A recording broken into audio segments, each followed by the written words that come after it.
So one question that many people ask me when they hear that I'm a racing driver is why did you become a racing driver, or how did you become a racing driver? And here you can see um, partly the reason why.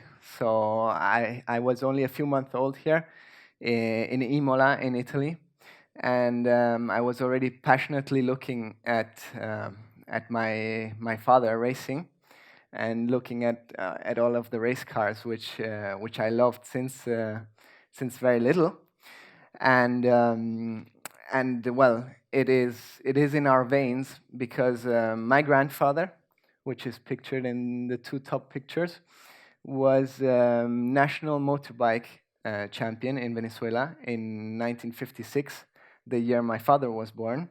So we are now in a third generation of racing drivers in our family. You can also see my brother, who is also racing now in Gran Turismo with Lamborghini. And well, it's been in our veins since the beginning. I've been going to races with my father since I was very little, and every time people were asking me already when I was very small, what are you going to be when you're big? And I always said I'm going to be a race car driver. And it's actually very funny because I started quite late karting, and it went very well. And so I started my dedication to this sport, which is a very, very difficult sport mm, from many aspects. But one of the main aspects is that you have to practically dedicate your life to it because of all the traveling and all the preparation you need. So there's a lot of training, a lot of hours of training, a lot of fitness, um, and the actual practicing. On top of that, you also have to continue your school because obviously, if things go wrong with the sports career, you cannot just stop going to school. And at the same time, you have to also prepare technically. So you have to learn a lot of the aspects about a racing car, about engines, and these things just don't come by themselves. So there's a lot of learning involved in that, and it's sometimes easier if you have a family which comes from it, because obviously they can teach you a lot of things. But on the other side, people, when they look at you, they expect a lot from you since the first day you sit behind the steering wheel, and it's not always easy to cope with this pressure. And so at the beginning, it's a help, but also it's a negative. So once I decided quite early that I wanted to switch to race cars. At the age of 15, I was already racing Formula cars. It was Formula BMW at the time, with not so many successes because of economical issues at the beginning. And so in my second season, I had the opportunity to jump in a Formula 3 car without ever testing the car, and just sitting in the car and going for the race. Managed to win the race. I overtook a driver, which is Nico Hulkenberg, who is now a Formula 1 driver. And it was a very special race for me because I came in at mid-championship without testing the car, and on top I was very young, and I won the race. So at the time, that put me the youngest driver to win an international Formula 3 race with only 16 years of age. Then I came back to the Formula 3 in Germany, and I managed to have several interesting successes in my career. So when I jumped to Formula 2, my first complete season was with a team which was the last one in the championship. I managed to have a fantastic race in Spa, and I also got a special prize from the FIA at the end of the season for that, because for best fighting spirit, it's actually a prize that they have never given before or after. And so was very nice experience.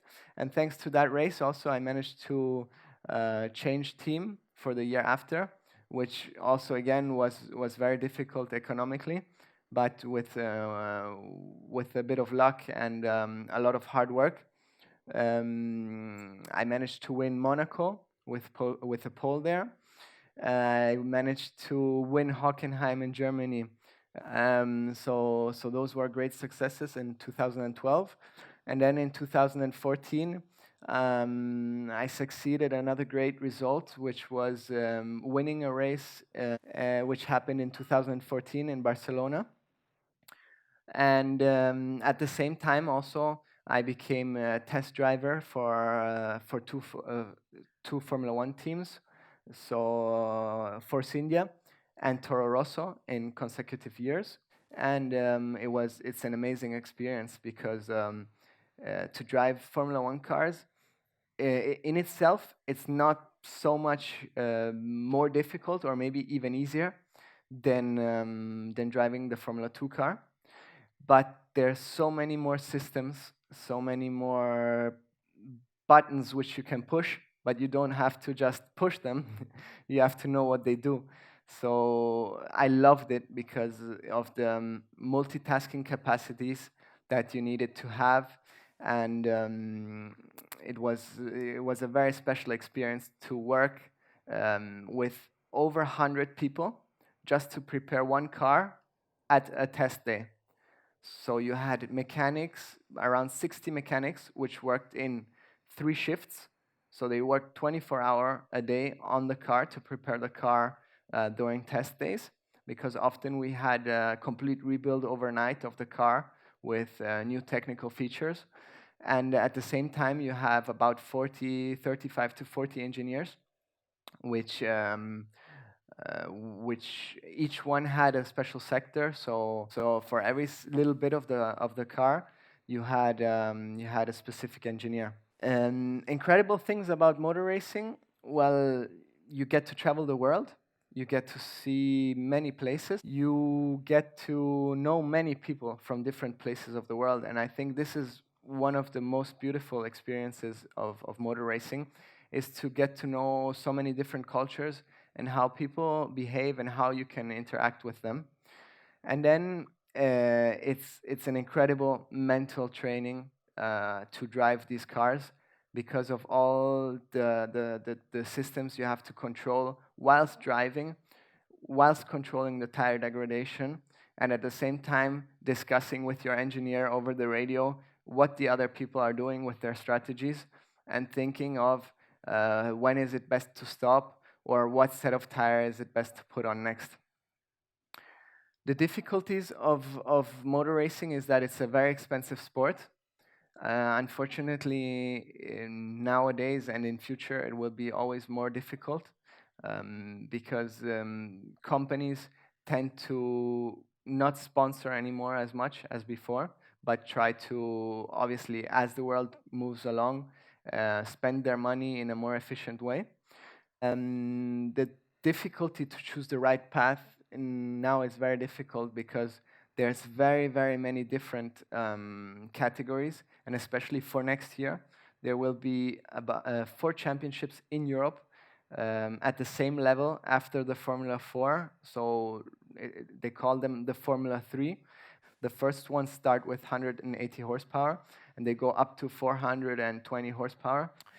And on the other hand, the parents are often a negative for their children. So I often tend to tell them, try to find somebody and give your child to someone who has more experience, because for a parent it's always the problem of the car. Their child is the new Ayrton Senna, and sometimes there's a lot of talent, but the rough diamond has to be cut, and they need to have somebody with experience to help them with that. Future of motorsports. Well, Formula One has changed ownership since a few years, and they are now working very hard to try to attract a younger audience, which I think is very positive, because in the end, motorsports exists only thanks to the fans. So people have to be passionate about it. And if they don't manage to attract younger fans because the races are maybe annoying because there's not enough overtaking, or also too technologically advanced for people to understand, there needs to be a change, and I think the new ownership is trying to do so. They already did a change which is very beautiful for the drivers because the cars are quicker and more have more performance. So they're very fun to drive, but it needs to be more appealing to the audience, and I think they're working on that. Formula E, which is a fully electric championship.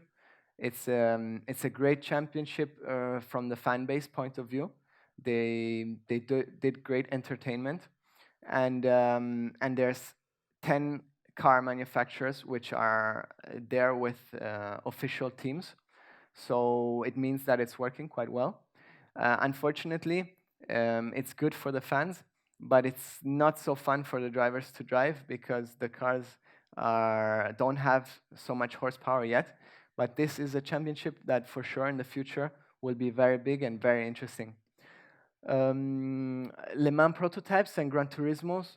Le Mans prototypes, maybe you know, are like the Audi who won Le Mans a few years ago, which unfortunately now there's only Toyota, and they're working very hard to get these prototypes back and to attract new manufacturers.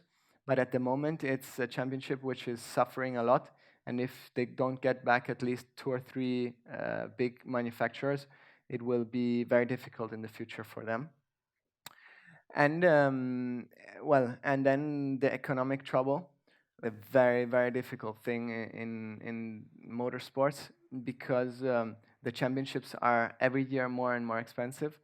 They tend to create new championships, but it's difficult to fill all these championships because to find all these sponsors and all these drivers to fit in all of these championships, it gets even more difficult.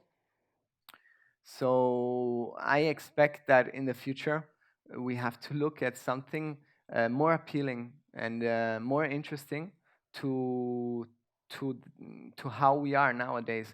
Nowadays everything goes very quickly. We always have our smartphones, and unfortunately, in racing is more like let's go to a weekend with the family and let's have passion about racing cars, and that's how I think they have to interact between the social media and the openness of the racetracks so that people can come right and touch the cars almost. In Formula One, that's the biggest problem because the fans are always very, very far away from the cars, and they never get to really touch the cars and never get to touch or get a signature from the drivers because they are just too far away. And I think this is one of the main points that needs to be addressed in the future, is to bring the fans back right onto the cars and get to touch the drivers and the cars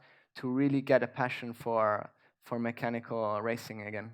So as I said before, it was very difficult for me to race and finance the racing.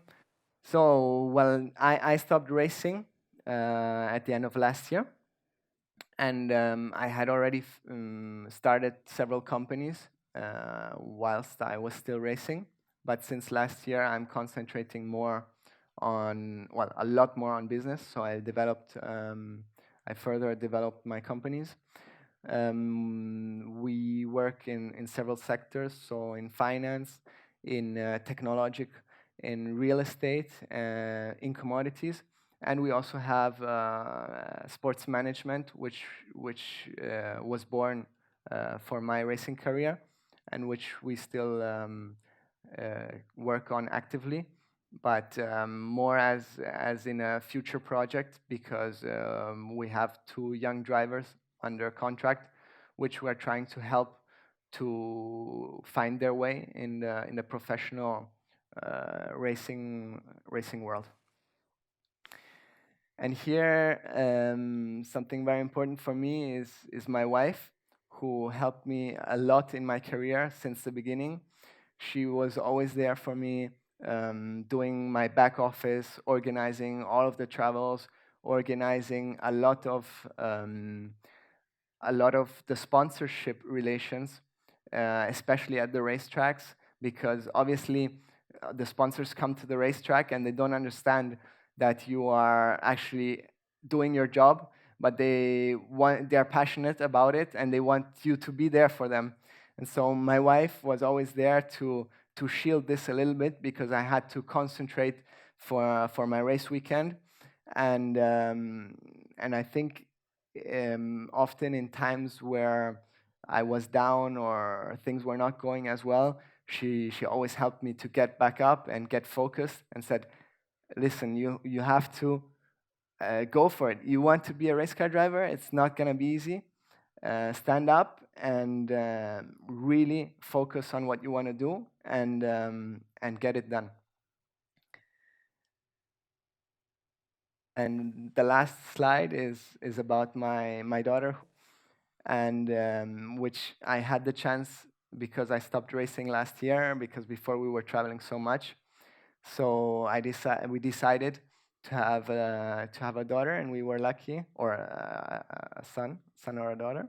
We were lucky, and this beautiful princess came, and it's just a fantastic experience in life, which I hope many people can experience because it's just one of the most beautiful things you can ever experience. Thank you very much for listening.